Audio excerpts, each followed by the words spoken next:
Hello po, si Max po ito ha. Tingnan na po ako Binabantayan ko po dito yung mga feeds namin, yung mga number of sacks po namin dito. At saka ako po ngayon ang mayari, ako din po yung kahero dito. Ito ako, yan. Tapos po, yung mga alipores ko dito, andun po sila sa front, nakabante po ng mga customer namin. Tapos po, si mamay ko po, ewan ko pa kung saan yun napunta, basta ako ngayon yung may natasan dito na magbantay. Yan po yung mga paninda namin, di ba? Ang dami-dami naming mga paninda.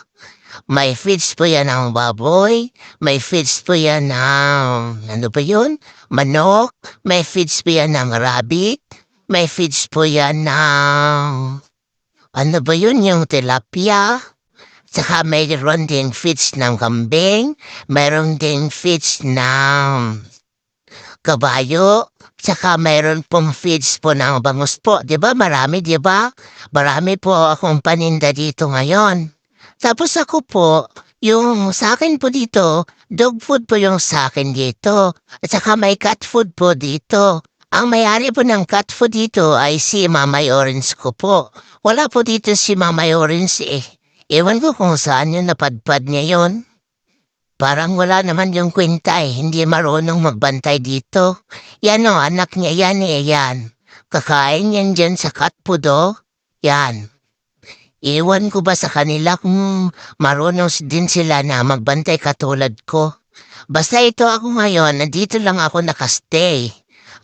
Wait ako ng customer namin na magbili. Saka ako din yung mag-change ng mga pera nila.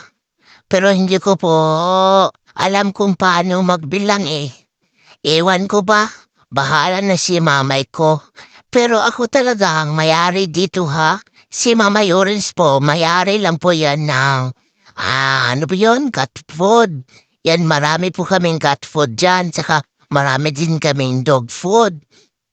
Basta sa akin yung dog food dito kasi yun yung kinakain ko eh. At saka rice din, saka ulam. O, diba? So ngayon, wala pa po kaming customer eh. Hinihintay pa po namin yung mga customer. Ay, meron pala kaming customer yan yung isa. Iwan ko kung ano yung binili niya.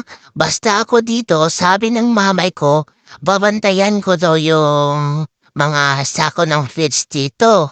Yan, at saka magsukli daw. Yan po, yan. Yan po. Yan, si Ninyo po yan eh. Kita niyo yan, si Ninyo yan eh. Yung senior santo Ninyo po yan siya. Nagbabantay din siya dito. Wala ako eh, yan no. Si